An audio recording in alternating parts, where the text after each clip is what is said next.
Hey, everybody. Welcome to Game Mess Mornings, presented by Deku Deals. With me, Jeff Grubb, your host from giantbomb.com. Thank you for tuning in. In this episode, we're going to be talking about Metroid Prime 4 previews and Call of Duty Black Ops 7 reviews. It's going to be a good one because we have Chuck Zimmerheld on the show. Chuck Towski, how are you doing?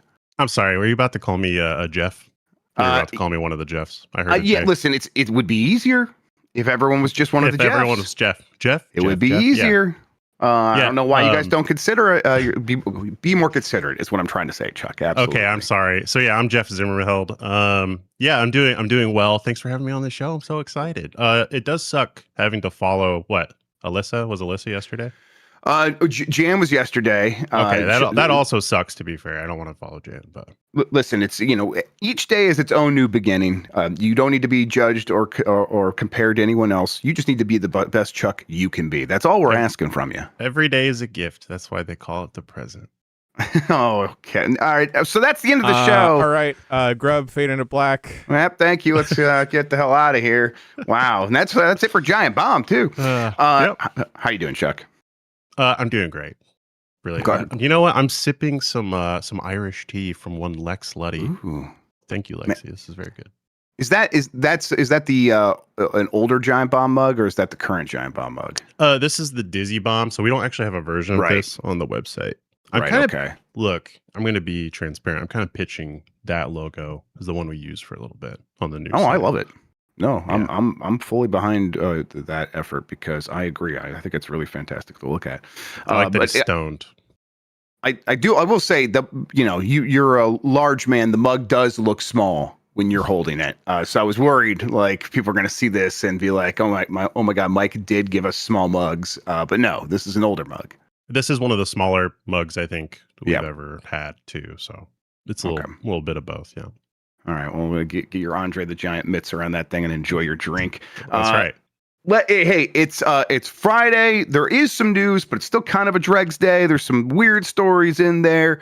Also, I have stuff I got to finish doing as soon as I'm done with work today, so I can then go get in the car and go to the airport and go to Dan's for Extra Life. So let's get on with the show and explain ourselves. We're Giant Bomb video game doofuses, independent games media out here on our own, trying to be a home base for you on the internet for cool conversations about video games.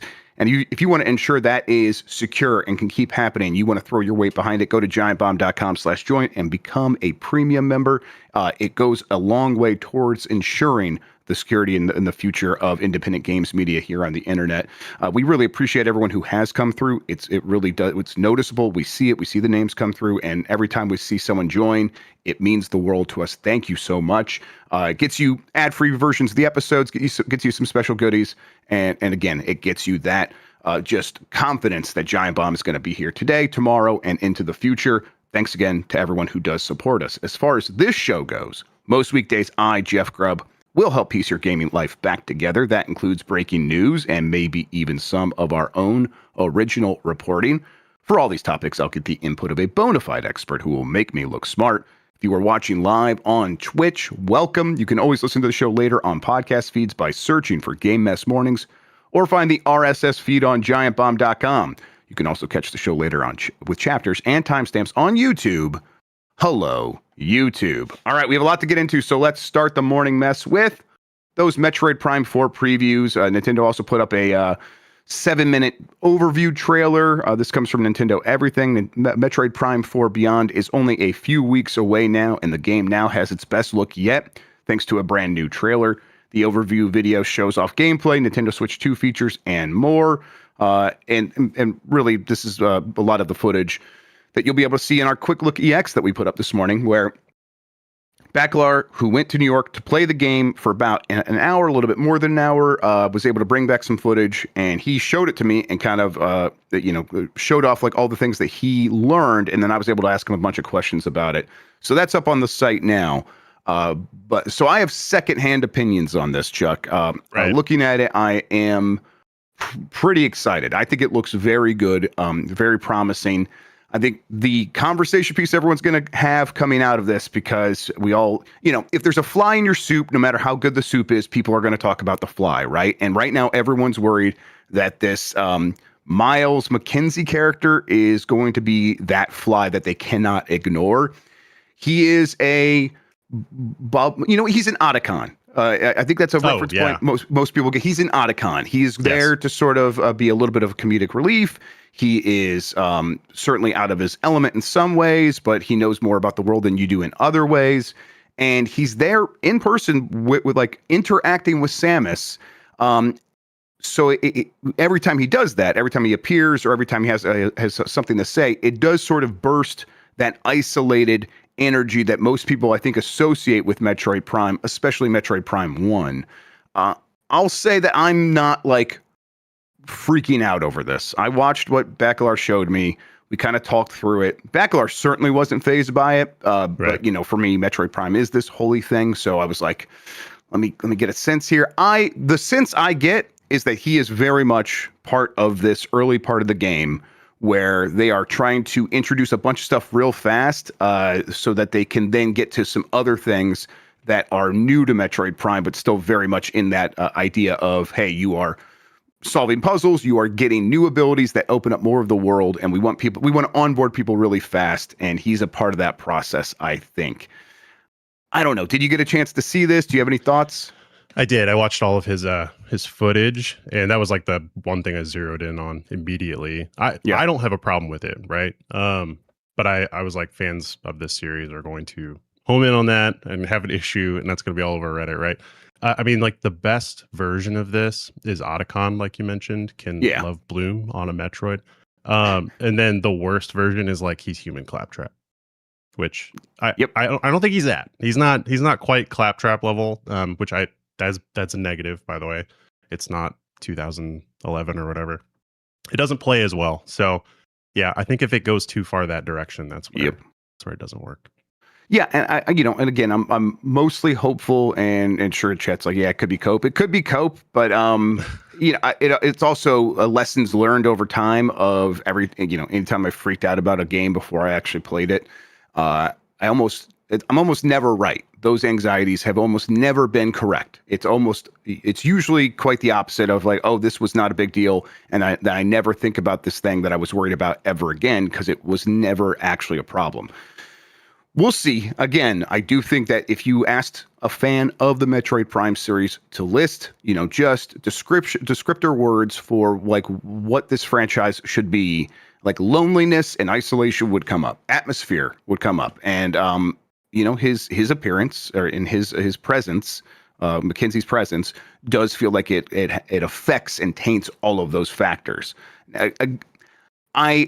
Like I said, the sense I was getting is that he is going to be an opportunity for contrast. By contrast, Samus looks even cooler and even more capable around him. True. She just looks like she doesn't talk to him. He talks to her, and she just barely even nods her head. She nods her head like once at him. A lot of times he'll say stuff, and she just no-sells it completely. And I actually really like. I do. I like the no-sell, the Master Chief treatment that she's given him is that made me laugh sometimes. So like he's definitely playing like the comedic foil to Samus.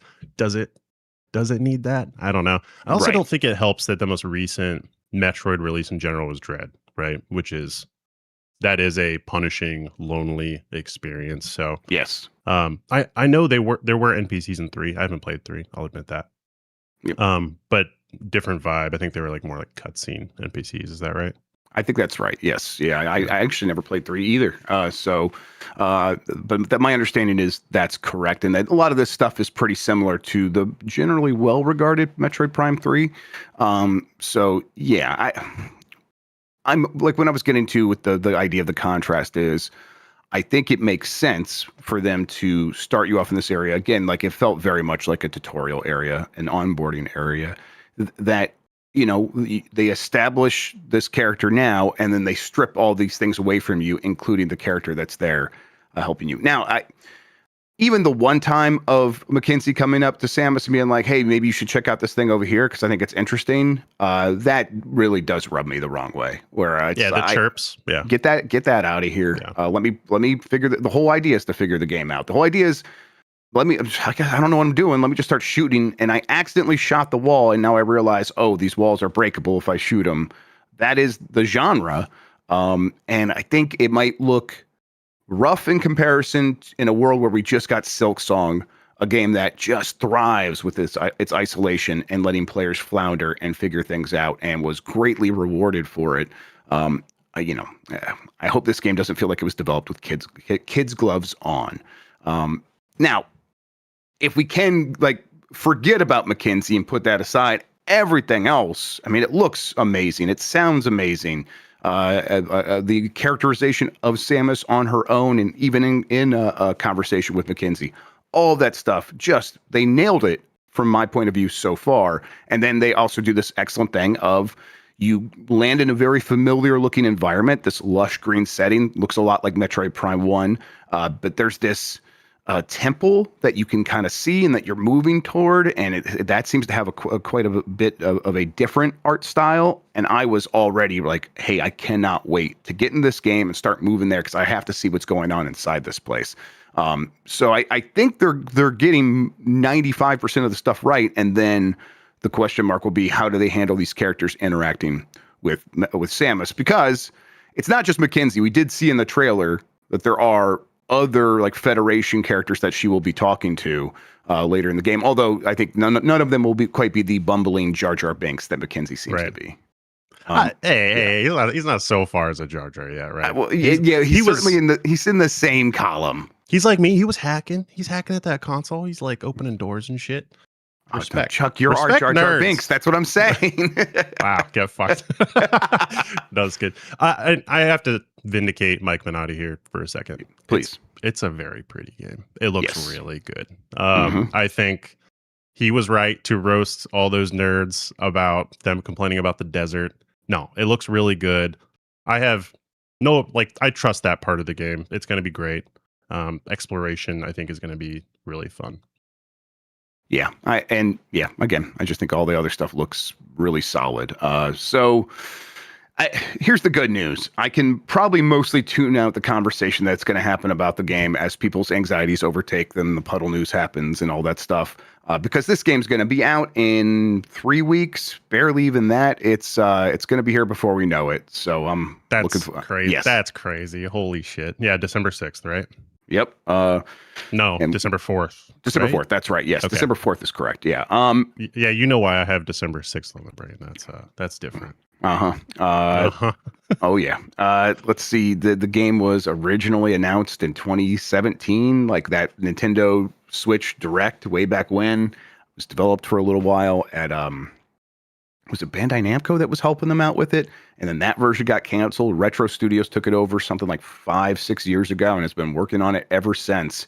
So this game's gone through about 2 complete dev cycles, and we're finally getting it.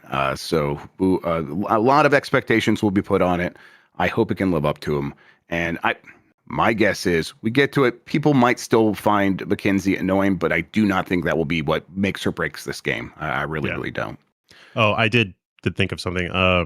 I will say, from a game development perspective, so if you're designing a level, having an NPC that needs to be taken care of, escorted, I will say there's gameplay elements here that could be expanded upon from the other games because you have that character in the game. So I don't know. I think it's going to be more than it appears right now, and I think that'll add some more dimension to Metroid.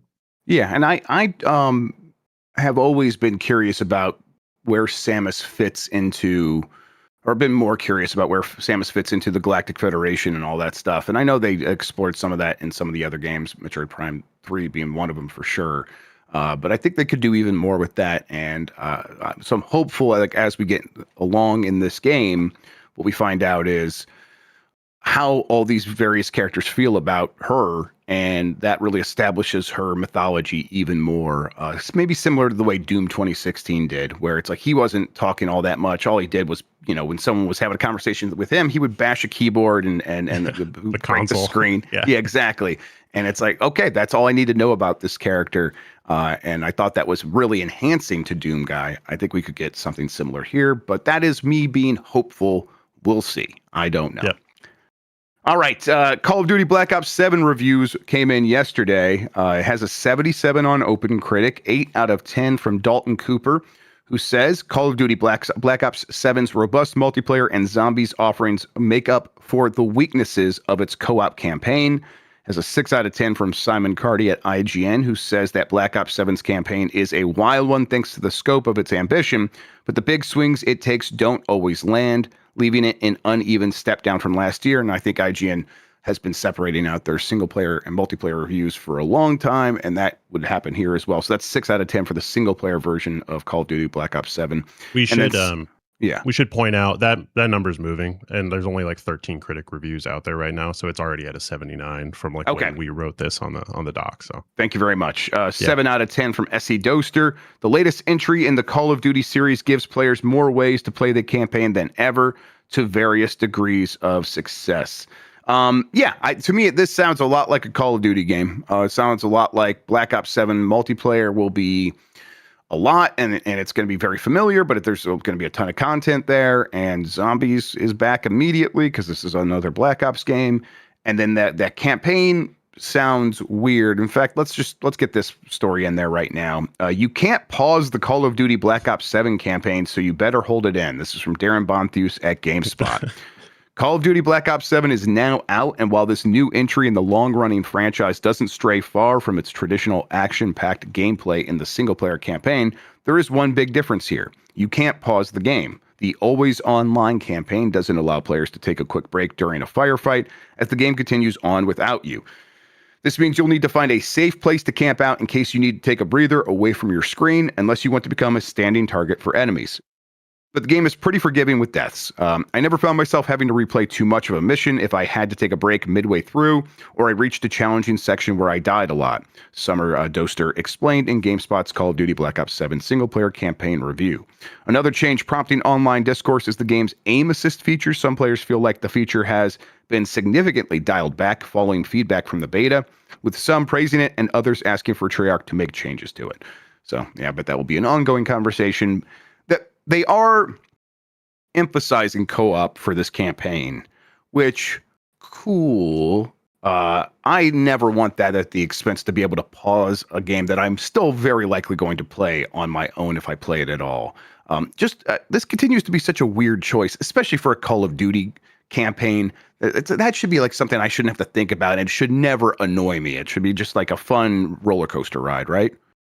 Yeah, like what in the Don Matrick bullshit is this? Like a single player, like please let me play offline. Like look, I'm not a COD multiplayer guy. I have enjoyed the campaigns previously, sure. But yeah, no, this would absolutely piss me off. I'm sure it comes from like some technical challenge of having like a heavily co-op focused campaign, but I don't know. It's one of those things, they're in a meeting and they're like, are we doing this? Is this what we push? And they just make the call like, yeah, we're doing this because the effort is challenging. I don't see like any huge benefit to them keeping it always online. So I don't think it comes from that sort of perspective. But it's not lazy, but it's not cool. I don't like that. Yeah, it definitely pushes me away a little bit.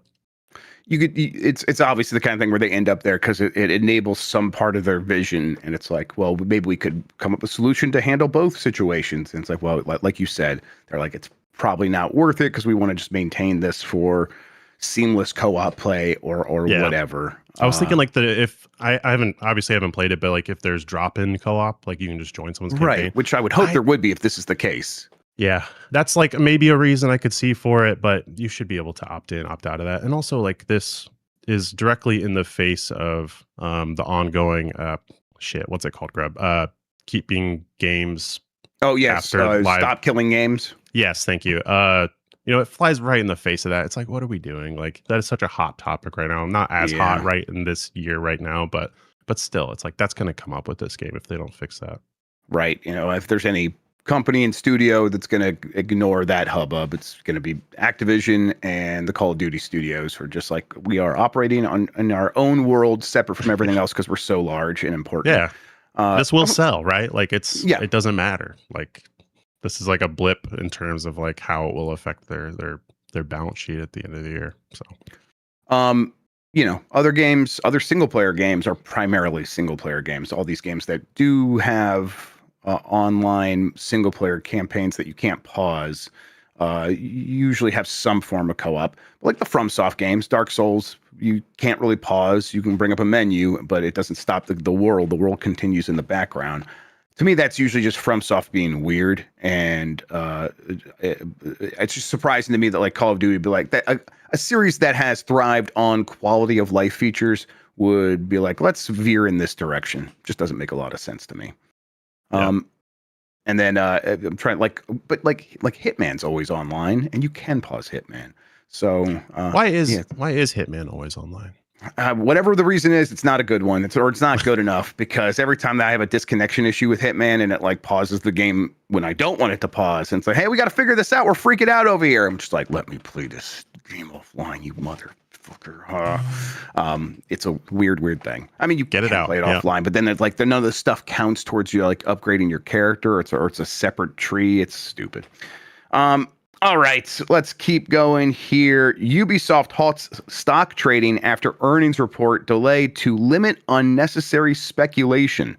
This is from Alex Hopley at Game Reactor. This is a very strange one. Just minutes before Ubisoft was expected to unveil the financial results of the first half of the 2025-2026 fiscal year, the documents release was delayed, and even trading of Ubisoft stock was halted until the results came out. Ubisoft asked the stock exchange that it's on to halt trading. While this led to wild speculation in its own right, according to Ubisoft's chief financial officer, Frederic Duguet, the pause on trading was to limit it. In an internal email provided to Insider Gaming, we get a more in-depth explanation of what happened, although I still don't think this explains what happened. No. I wanted to let you know that we are taking extra time to finalize the closing of the semester, and as a result, we will publish our first half earnings results in the coming days instead of tonight, Duguet's message read. Due to legal regulations, we cannot share more information with you at this time. To limit unnecessary speculation and market volatility during this short delay, we have asked Euronext to suspend the trading of our stock until the results are announced. We know this is likely to raise questions and drive media coverage. I encourage you all to listen to the conference call, which will be available via the investor section of our website just after the results are released, so that you have a more detailed view of our earnings. Okay. What in the past, something like this usually doesn't happen unless something very big is in the works. Right. Most people are assuming some other part of Ubisoft is getting sold off. And that's what I think. Yeah. Yeah, I think so too. And then that means like when we say who, and it's like, okay, and who and what. So let's just remind people of where Ubisoft is at first, Chuck.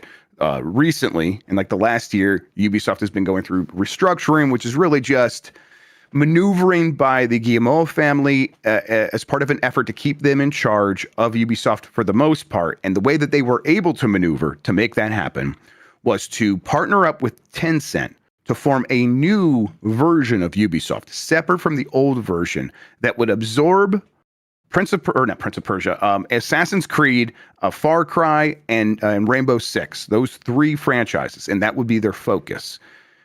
What happens to the rest of Ubisoft, you ask? Well, it's just sort of left behind in this old, shell of Ubisoft, where a lot of people still work, and then the question became, well, okay, that stuff's going to continue on its own path over there? Well, now it sounds like maybe, and we're speculating. Let's be clear, we're speculating. Right. It sounds like maybe that chunk of Ubisoft is maybe going to find a new home. And I can't imagine who it would be other than the Saudis. Chuck, I don't know. Yeah, I was going to say some money. I mean, this is a company that's been subjected to aggressive attempts to be taken over, right? Yeah. Yeah, I think this all stinks exactly like acquisition or getting split off. And the reason you would freeze trading is because maybe there's people internally that have information that should not be trading on it, right? That's exactly why you do that kind of thing. So yeah, I think Saudi money makes a lot of sense for this. When I see stuff like this happening, and again, we don't know and haven't confirmed that they're being sold or selling off assets, but when I hear about this from a company like Ubisoft, I just think of like, oh, the licenses. Like all the IP and the licenses in an old company like this, it's not going to be clean. There's like so many different IPs that get trapped during acquisitions when things get sold off and they get split off. So I don't know. I worry. I I don't think this family is the right people to be running this company. So like on that note, yes, get them out of here, please. But on the other stuff, like in terms of the creatives and the different games that have come out of Ubisoft, it's not good. It doesn't sound good. Yeah, and it's like Saudi's just acquired EA, or is in the process of making that happen. So it's like, would they also grab Ubisoft? And if they did, or even if they did not, and it was someone else, I think it's safe to assume that whoever would be taking on this version of Ubisoft would be doing so with the idea of, we will finance its growth through borrowing money, similar to what is happening with EA, to like fund part of that acquisition, and then we will make up for that and like service that debt and grow by cutting a lot of jobs and relying on AI. I think that would be the exact strategy here, because it's the only strategy we've seen for these major acquisitions recently. You know, before it was, there's tons of cheap money. We could borrow money for really, really cheap. So let's go out there and buy everything we can, because we might as well, the money's free. That is not the case anymore. So and Ubisoft does have a sort of profit per employee problem. There's a chart that, again, I'm going to vaguely remember, but I know that Ubisoft was at the bottom of it from like last year, Chuck, where all these companies that make video games were listed, and they listed profit, or maybe it was revenue per employee. And like Nintendo or some of these other companies were well up there, like $200,000, $300,000 per employee, or it was how much we're making. And Ubisoft was the only company below $100,000 per employee. And so that does not sound sustainable in this world where costs are rising and you have to be paying people even more to keep them around. And the reason for that is Ubisoft has a ton of people working there, more than just, I think, about any other publisher. And their games have been hitting less and less and beginning more samey. And so they have all these problems and not a great outlook for their future. And the franchises that have been able to find some light, Assassin's Creed sure has had some misses, but then it has often bounced back. Well, that's over there now. So it's like, what is remaining? It is the Prince of Persias, which have been troubled by recent development issues for like the remaster and the remake, and Beyond Good and Evil 2, which is not real. Like this could be very bad for this version of Ubisoft. It could like be stripped for parts even. I don't know. Yeah, I think no matter what, something's trading hands is what it feels like, right? And I feel like we do need to point out, right now, Tencent owns a 10% stake in Ubisoft. Yes. So yeah, maybe not just Saudi money, but maybe from Tencent increasing their stake or something, or maybe spinning something off. But I guess it's worth pointing out that maybe it's just an accounting issue. Maybe because of like spinning stuff off to Tencent, maybe that caused some problems that they could not have predicted, and that's what's causing the delay. It just doesn't seem like that's what's happening here. I think everyone's kind of sniffing this and going, this smells like there's a lot more that we're about to find out. They did say it's a short delay, so we could get news today, but I guess we probably get it early next week or something like that. So we'll see. Yeah. The only other like reason you would do something like this is if literally your books are incorrect, like, and they need to make corrections, right? So, and that's not great either. No. Like, how are you doing internally if that's the kind of shit you're dealing in? But you mentioned Beyond Good and Evil 2. My friend was a voice actor in the trailer, I think 10 years ago. Like, wow. I think he recorded lines like almost 10 years ago for that. So that hurts my brain a little bit. I think there's been 2 versions of that game that have been canceled since then. So yep. So here we are. I will eat my hat if there's ever a Beyond Good and Evil 2. A printed out hat, or like a... Yes. That's the only kind of hat I wear. So, of course, right on paper. Yep. All right, let's take a break. We have plenty more headlines to get to before we get there, though. Let's hear messages from our sponsor. If you want to skip out on these, giantbomb.com/join, where you can get ad-free versions of the show as a video or an audio program. We'll be right back.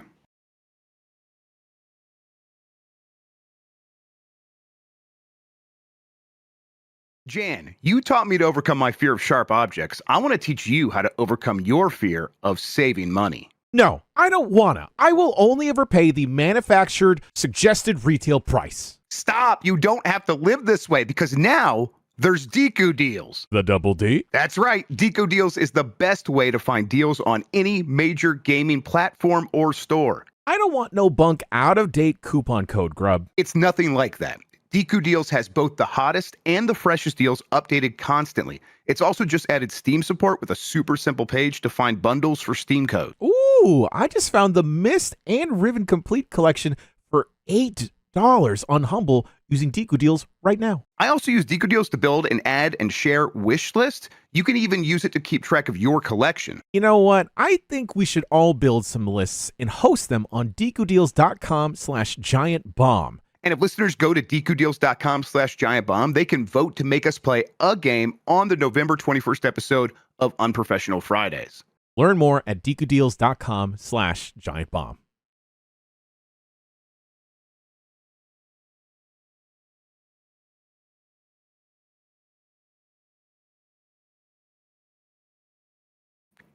It's Game Mess Mornings. It's Chuck and Jeff. Let's get into it. Switch 2 owners claim the latest system update has stopped their third-party dock from working. This is from Chris Scullion at VGC. Sounds like this update has all kinds of troubles. A number of Nintendo Switch 2 owners have been reporting that the latest system update has stopped their third-party dock from working. Although the Switch 2 already comes with its own dock, some players buy extra third-party docks, either so they can conveniently move between TVs in different rooms in their house, or so they can dock their console to another TV while traveling. A second official Switch 2 dock cost $125. Man, that's insane. However, meaning players often look for cheaper third-party alternatives. This suddenly became an issue for some players this week when Nintendo released the version 21.00 update for Switch and Switch 2 consoles. According to Kotaku, numerous players have now been reporting that since installing the new update, their third-party dock has stopped working. On Reddit, one user noted, "I finally got around to ordering a dock cable for travel. It arrived today. Plugged it in, happy it worked right out of the box. Launched a game, update alert. Update, cables borked." Another user added, "Exact same thing happened to me here in Tokyo. Can confirm my second third-party dock in our living room just stopped working as well right after today's update," another said. It's worth pointing out, Nintendo, very weird with this dock. It's proprietary kind of in almost every way, including power delivery, including how it handles video over USB-C, all of it very bespoke, unnecessarily so, to the point where, if you want something that you're sure is going to work, you're going to have to pony up for the first party dock. Even out of the gate, when the system launched and there were third-party docks, all those docks were like, "Hey, you got to do a firmware update on our shit." So, because we got it working, but it's a software, or it's a firmware update that will actually enable it to communicate with your Switch 2. And even then, it was a little bit spotty. Like, there was spreadsheets being shared of people being like, "This one works 100% of the time. This one's had some troubles." So it's already been a little bit of a nightmare. And now this, I don't know if this happened on purpose. I think it'd be easy to assume, Chuck, that Nintendo is doing this on purpose because they want you to buy the first party dock. And fair. If people think that, I could be convinced. To me, this just sounds like, no, their shit's so proprietary that when they update it, it's going to break it every time. I think this is going to happen with every update. That would be my guess. I don't know. What do you think? Yeah, I mean, these companies, like, they want to keep somewhat friendly relationships with people that are somewhat. Nintendo's creating, but somewhat. Yeah. I mean, like that charger, for example, is proprietary, and people were having issues. They tried to use like a MacBook charger with their Switch 2, or like a Steam Deck charger with the Switch 2. It was like having issues. And I mean, USB-C devices it's better than USB-A used to be, but the spec on those, and then knowing what kind you're supposed to use for what devices, things are not labeled well. They're certainly not color coded, right? Outside of maybe like a motherboard in the back. But yeah, so something like the dock, the ports that it uses, what exactly broke on this, right? Like, it might be a driver issue. It might be the ports in use. Yeah, it's frustrating. You would think that they would have better communication out to not hardware partners, but people that buy a license to make hardware for Nintendo, which is, I assume, how that works. Stuff would be licensed, but yeah, that's frustrating. And yeah, I hope that stuff is just like a blip and not on purpose. I assume it's not on purpose. Yeah, I am. Even if it is on purpose, I think that the people making these docks will still continue to find ways around it, because at the end of the day, even though it's all proprietary, it's mostly just like set up in a specific way. Like they just like it requires a certain level of power. Even when the third-party dock was working, I think you still needed the first-party charger to get any of those docks working. Maybe there was some exceptions, but I wasn't able to get anything working without using the first-party charger plugged into the third-party dock. And it's like, so I think things are probably just breaking down somewhere in this very, very weird chain. But this update it's not just breaking docks, apparently. It's Nintendo Switch 2 update apparently also broke Pokemon Brilliant Diamond and Shining Pearl. This is from Nintendo Everything. Numerous players are reporting issues with Pokemon Brilliant Diamond and Shining Pearl following this week's firmware update for Nintendo Switch 2. Note that both Nintendo Switch 2 and Switch are now at version 21.0.0. However, we can't quite confirm at present if the same issues are happening on the previous console. We're not entirely sure what's going on, but those who installed the new version of the update are experiencing crashing in Pokemon Brilliant Diamond and Shining Pearl while playing on Nintendo Switch 2. This can begin as early as the initial boot. It apparently doesn't happen every single time, but pretty often for some. Once the game crashes, you'll see a black screen with the following message: there was a problem and the software needed to close. Pokemon Brilliant Diamond and Shining Pearl aren't the only games impacted by this week's update. Brace Yourself confirmed that Crypt of the Necrodancer is now crashing as well, seemingly only on Nintendo Switch 2 and not Switch 1. As for Pokemon Brilliant Diamond and Shining Pearl, we imagine that there will be some sort of update in the future, whether it's new system firmware or a game-specific patch. Nintendo's updates are not notorious for having a lot of problems. Right. I don't know. Do you think this is just early hardware time frame issues kind of getting sussed out? What do you expect? Nope. It's targeted. They're making amends with their customers. They're removing access to the worst Pokemon games on the Nintendo Switch. It's really magnanimous of them, if you really. Yeah. No, I imagine this is some. So there's this concept we call them API contracts, Grubb. So yeah. APIs, application programming interfaces. Yep. You swap data back and forth between application and a system or a system, whatever. So I think something there where like there's an API contract, something that these games relied on from the Switch to provide, changed, broke, something like that is what I would imagine with a software update. And then I think the turnaround on this will get fixed pretty quickly, is my guess. Yep. So yeah, it just weirdness out of the Switch 2 update. We can circle back to the dock one just for a little bit. Do you think this is something that Nintendo will soften on as the generation goes along, where it's like, hey, we are being a little bit strict about what kind of stuff will work with the Switch 2, and as this thing continues to sell, that stuff will be less important to Nintendo, or what? What do you think the motivation was in the first place?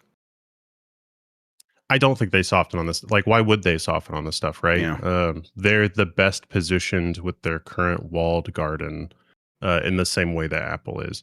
PlayStation and Xbox are losing their walled gardens as they release games out to other platforms and kind of realize like, oh, we can't be like that. We can't be that aggressive toward our customers and guarded. Whereas Nintendo clearly can. They have such a enormous footprint and a control over their customers' wallets where customers will just pay for the first party dock again if they need to. So no, I don't think they're going to soften on this at all. Yeah, it's the kind of thing where I think the original motivation here was, as someone in chat points out, they are so scared of piracy. Yeah. This is a company that is often like target number one for the industrialized pirate industry. Yeah, the pirating industry. People will create tools. They will create hardware. They'll create little cards. They will sell them. They will build entire businesses around helping people pirate on Nintendo devices. And then there's a lot of efforts that just go into the open source aspect of that is a vibrant community of people who want to crack Nintendo devices first and foremost. Nintendo is, yes, definitely afraid of that. Even though it didn't seem to really hurt the Switch 1, they still hated it. Hated the fact that became a haven for piracy with the original Switch model, and then all of these emulators that worked really well on PC and various devices. So they made every decision I imagine they could to cause problems and create hurdles for piracy. And I think they think all this stuff is part of that. Will it, let me ask you, you might know better than me.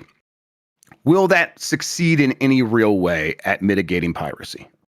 Jeff Grubb, I don't know anything about piracy. I would never dabble in these dark arts that you speak of. But I'm I not will dabbling. say, You're keeping an eye on them. Yeah, when you go out there and you police things. Yeah, yeah. I keep my fingers on the pulse. I will say, so last gen, the most crackable, most often cracked system in games was Nintendo. Yeah. But I think that has a lot less to do with the system. Well, sorry, it has everything to do with the system in that it was low power enough where it could be emulated on a PC, right? And even on a Steam Deck, which is crazy if you ever, you know. I think that was like why that system was so prone to it and open to it in the way that PlayStation and Xbox are not. They just aren't. So I mean the way around this Nintendo is like, you know, make your cost value proposition really good. Make your That's not hardware an option. popular. Oh, okay. I'm sorry. No, I think a lot of their moves have to do with they are terrified of piracy and obviously like are very litigious. Did you ever do some of the cracks on like the hardware where you had to like short the circuit and like where the Joy-Cons clicked in on the one? And no, I had an original Switch version that was like the one that you could do all this stuff on. But I tried to replace the fan on it because it was being loud, and I just broke it. I made it worse. So then that's just in a drawer somewhere, and I never ended up doing anything fun with it, which I wanted to do, but I did not. I did at least one point in my life see a pirated game released early on a Steam Deck somewhere, and I was like, "This feels boy." Yeah. I'm scared now. Not that I saw such things, but it is quite a trip when some of these sites circulate these early copies of the games, and you're like, okay, I'm actively participating in something I probably shouldn't. So, oh no, I didn't. I looked to the left and looked to the right, and it's everyone around me is kind of a crazy pirate. It's like, oh no. You're right though. Like when Nintendo leaves something out, like the wolves come to feast. Like they pounce on that shit, and it gets spread around really quickly. And that's because Nintendo's so appealing. That maintaining and preserving Nintendo stuff is valuable to the community, and so it's a double-edged sword of like just how important Nintendo is to people that it invites that sort of thing. And then, you know, is it even that sharp on the one side of that double-sided blade? Because again, it doesn't seem to be hurting Nintendo all that much. They are extremely profitable. But you know, I say that they're go ahead. What please. If more profitable? Yeah, what if more profitable? You haven't thought about this, yeah. I don't want to like throw out the possibility that there is like, because Dreamcast happened, right? Dreamcast was a system that was maybe the easiest thing to crack and play pirated games on. Basically, you could just like burn them to a CD. And the Windows CE could run on that? Is that right?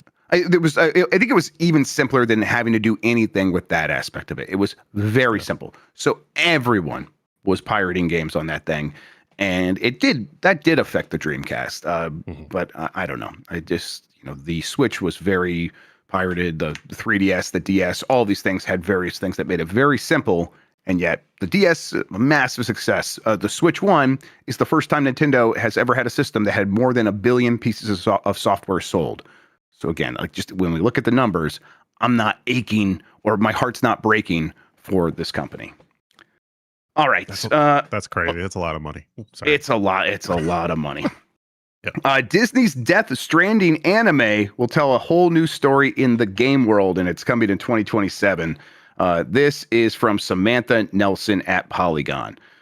Anime and video game adaptations are two of the biggest fronts in the streaming wars, and Disney is seeking to bolster its position in both with an anime based on Hideo Kojima's Death Stranding series. Kojima will serve as executive producer on the show, tentatively called Death Stranding Isolations, which will stream exclusively on Disney Plus in 2027.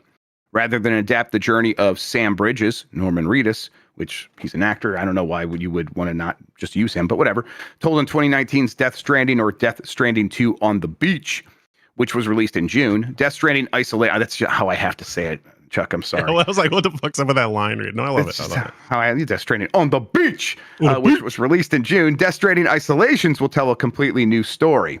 It will follow a young man and woman setting out on an adventure through the post-apocalyptic world where civilization has collapsed after the connection between the living and the souls of the dead caused a massive explosion. The series will use hand-drawn animation from E&H Production, the studio behind Adult Swim's Ninja Kamui. It will be the directorial debut of Takayuki Sano, whose animation credits include Dragon Ball Z: Battle of the Gods and Jujutsu Kaisen 0. It looked, the little bit of the art they've shown off looks cool, and I think that Kojima will, oversee this and be involved with it in a deep way. And I don't know. I think Death Stranding has really hit its stride. That walking simulator has hit its stride, and people want more of that world, and rightfully so, because Death Stranding 2 seems to have really hit for people. What do you think? Yeah. Did you play Death Stranding 2 at all? I've played a little bit of it, and I was just thinking like that may be one of the ones that I try to. I know that you got to play a ton of it to like really play the game, but I want to like play it to the I get it point, and see if I want to keep playing it after that. So that is like in the main rotation right now as we try to get ready for Game of the Year. Yeah, I think the strongest points of that game were like the vibes are good, right? Like they're incredible. You look like you're trekking Iceland, and but I think the best parts of that game are the bombastic, stupid action sequences mixed with cutscenes and cool fight sets that make no actual sense, but Kojima just wanted to get his shit in, right? So he did. Mm-hmm. So I think if the anime leans on that, I think that's where it could be really successful. And I will say, like, the pedigree makes for good action sequences. Especially that director coming from JJK 0, which I think is the movie version of, or like the movie that's like a prequel thing. Jan, you can chime in if you want to correct me on that. I'm pretty sure. Actually, but yes, you're correct. Is a prequel movie. Got it. Yep, which is really, really good, and oh my god, is hot shit. It looks fantastic. So, sorry. Yeah. No, I get you. Yeah, so the pedigree is really good in terms of like a great fight sequences and stuff, and then the vibes of that world are really good. I think it could play really well as an anime. Yeah, I agree. This is not the only Death Stranding project in the works in terms of working with Hollywood or movie production studios around the world. Michael Sarnowski, who helmed A Quiet Place Day One, will write and direct a prequel for A24 that will delve into the mysteries of the Death Stranding events.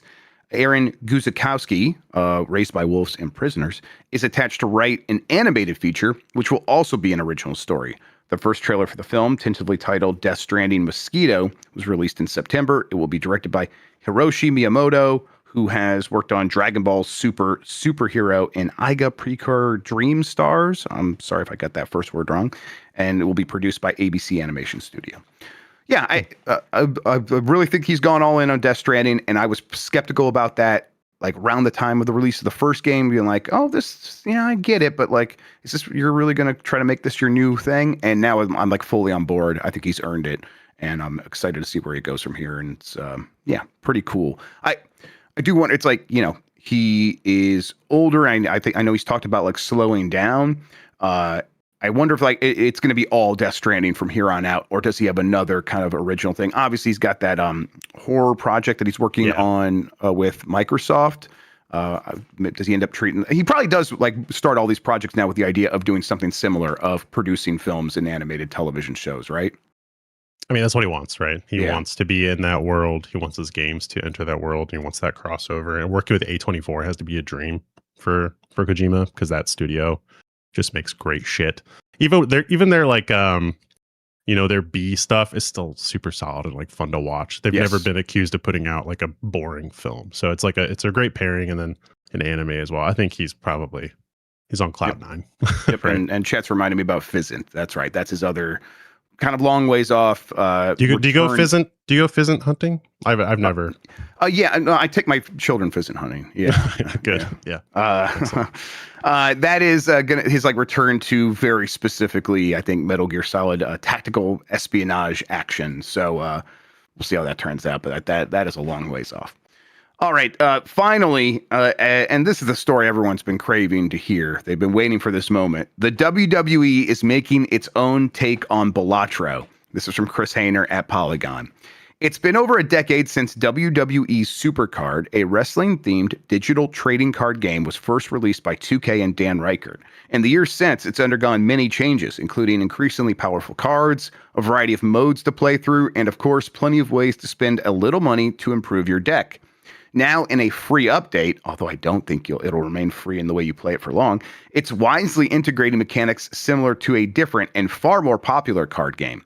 WWE Supercard is now attempting its own version of roguelike deck builder Balatro. The new mode, dubbed Superstar Showdown, is a permanent addition to the game. In it, players are given a set of cards to use in a series of battles against other players. The mode plays out in 3 match rounds, with the winner getting to pick a couple of upgrades for their deck, ranging from power boost to new cards being added before moving on to the next challenger. Whereas the Jokers in Balatro are the key to scoring big and winning the game, each match in Super Showdown will note a type of card in your deck that will give you a power boost. If it's not in your hand, you can use one of your 3 redraws to attempt to find it. Otherwise, you make do with what you have and hope. This definitely sounds like the kind of thing that does happen in video games. A game bursts out onto the scene, sort of everyone goes, oh man, where has this gameplay been my entire life? And then everyone else finds their way into it. I guess I shouldn't be surprised that the first ones to like really cash in on this. They're really not even really the first ones. There's been Balatro like so far, but this one feels like the most naked in some ways. I shouldn't be surprised that it's WWE turning their digital card collecting game into a Balatro like. It's weird. Yep. Dan's been, teaching me about wrestling. Yeah, he was having you watch Beyond the Mat and everything. Yeah. And I liked it. I liked watching that. Great. Don't know if I'm ever gonna, enjoy the WWE product. No one does. Wow. Yeah, I mean, having like a mobile game with your IP and being able to cash in on it, that like, of course. I am surprised at the pairing, right? Balatro mechanics. But hey, who has not been susceptible to the siren song of pick between 3 things and then make a game out of that shit? That was part of the reason I made my stupid shit post game, is I was inspired somewhat by Balatro. But WWE, I don't know, man. I want to try it. I'll admit it. I'm like curious to see how it works. I bet it's the kind of thing where it is missing some of the juice, and then you could probably add some juice to it if you buy better cards.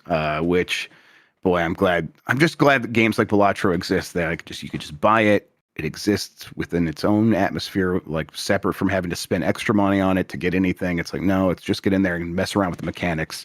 And then these other corporations can build their money squeezing machines that are meant to wring you dry.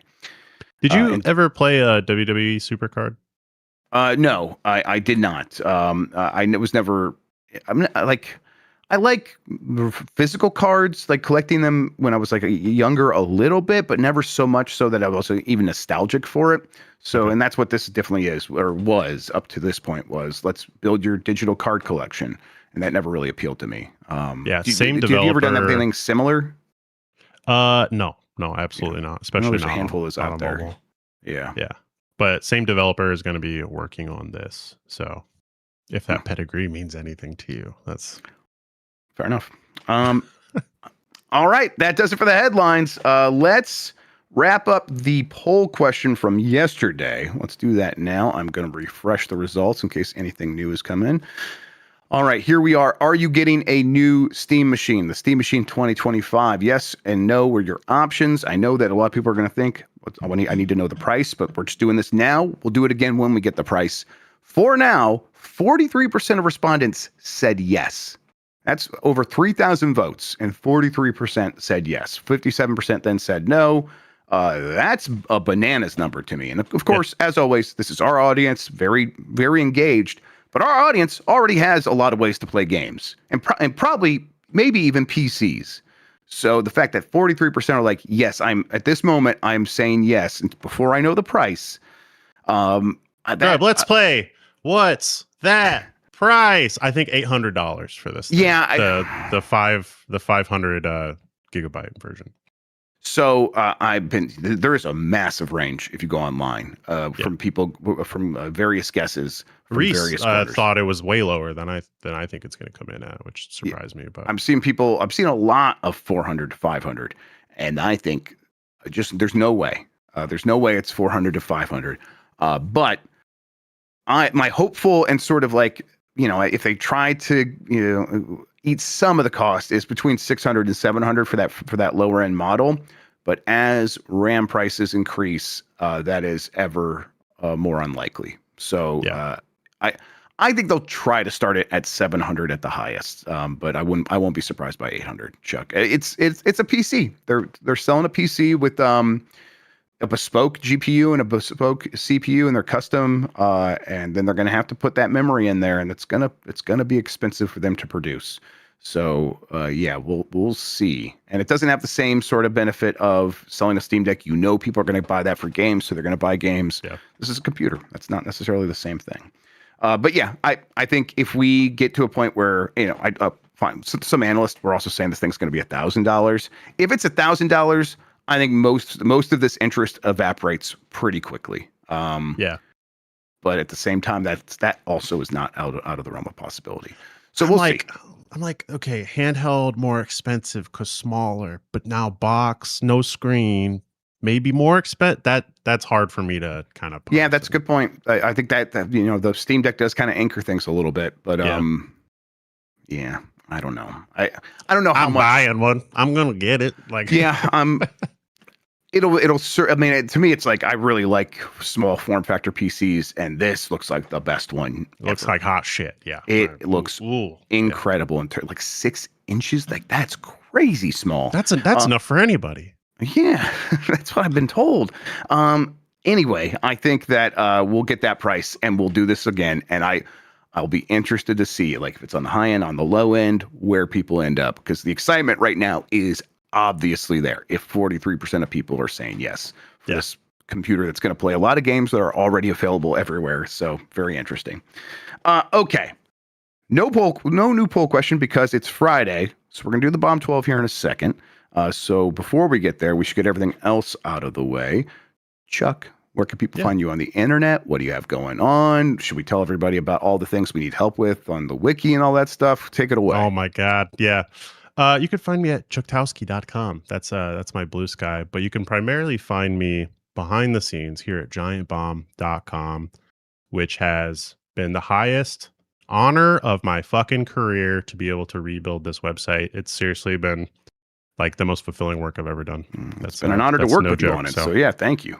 Yeah, we're trying to launch that next month, Grubb. So any folks that have, it turns out PHP experience, that's our new wiki is going to be primarily built using PHP, using MediaWiki, which is the technology that powers Wikipedia. So it's got all the accoutrement for an ecosystem you need. So if you guys know PHP and you want to jump in and work on templates for characters or concepts, the Giant Bomb Wiki has 88,000 entries. I think it's something like that related to video games and the people that make them. So yeah, we'd love your help. And you can do that at bombcast.com/wiki, which is the GitHub repo, or you can join our Discord, which I think is discord.gg/giantbomb. And then there's a channel you got it. to get directed to join our effort. Yeah, I'm loving it. I'm stressed. I'm working a lot on this, but it's been great. We appreciate it, Chuck. Let's get some Chucks in chat right now. Let's see C's in chat for Chuck, please. Thank you so much for all of that. And next month, everybody, new website. We're looking forward to it as long as we can get there. I believe in you. Okay, let's see. And then on Giant Bomb today, we will have Call of Duty Black Ops 7 for UPF. And then I'm going to get on a plane because Extra Life is tomorrow. So around midday, let's just say start looking on Giant Bomb's various video streaming platforms at around 1 p.m. Eastern, so 10 a.m. Pacific time. We might start a little bit later than that, but that's kind of what we're aiming for. But we're going to go get burgers, and then we're going to come back and get started. So could be a little bit later. And then we're going to go for at least, I think, 12 hours, and then maybe longer. We'll see. I have a flight the next day at like 10 a.m., so I can't go 24 hours, but we'll see. All right. with all that out of the way, I think it's time to end the week, Chuck. Let's do the Bomb 12, everyone. These are the 12 games that matter to people who are really playing games. And in November, the Bomb 12 is brought to you by Deku Deals. I love the Double D. The Double D. I love when we're sponsored by places that I just legit use and really like because it's so easy to recommend them. Go save money on Deku Deals. It really just makes it so much easier to buy video games. So go over there, DekuDeals.com, and we appreciate them being a partner. All right, let's go through the 12 games right now, starting at number 12, Final Fantasy Tactics, The Evil East Chronicles. Number 11, The Seance of Blake Manor. Number 10, Lumines Arise. Number 9, Battlefield 6. Number 8, Hyrule Warriors, Age of Imprisonment. Number 7, Arc Raiders. Number 6, Pokemon Legends ZA. Number 5 is Ghost of Yotei. Number 4 is Hades 2. And then our top 3 is number 3, Chibi Robo? Huh? Chibi Robo. I don't know. There's some funny business here. There was certainly some funny business. I'll part the curtain here a little bit. There is funny business almost every week, Chuck. And I go in there and I kind of like look for the patterns, look for what's like, who's trying to like pull one over on us here. It's usually Jesse Fatelli. Usually, I won't be surprised if this is Jesse Fatelli as well. But I'll say that there was known piece of shit, Jesse Fatelli. No, just that's right. Absolute garbage human. I'll say that I appreciate the amount of effort that went in here. Chibi Robo was actually the number one response. So it was like by a large margin. But sometimes I got to put an editor's weight on there. So Chibi That's Robo. That's incredible, actually. Like, yep. Respect. Yeah. Exactly. Number 2 is Dispatch. And number 1, The Outer Worlds 2. That's the second week in a row for The Outer Worlds 2. A game that I don't hear a lot of people talking about, but it seems like maybe a lot of people are just sitting down and playing that game. I was really enjoying it. I got distracted by some other stuff. I should just go back and finish that game because I think it's fantastic. You distracted me from being able to get to The Outer Worlds 2 because I started playing Dispatch yesterday. Well, and then it was suddenly 2 a.m. and I was like, fuck. Yep. And then this morning you're like, you want to be on GMO? I'm like, okay, stop looking tired. But no, so I'm loving Dispatch, but I think my next thing would be The Outer Worlds 2. I think the thing about Dispatch, other than myself enjoying it, is everyone seems to like it. Kind of no matter what kind of game you're into, what's your genre, what kind of game do you typically like, doesn't seem to matter. Everyone seems to start Dispatch and come around to it. I don't think that would necessarily work on Dan Reichert because Dan's special. He hates those 10-cent or the 10-cent, the Telltale games.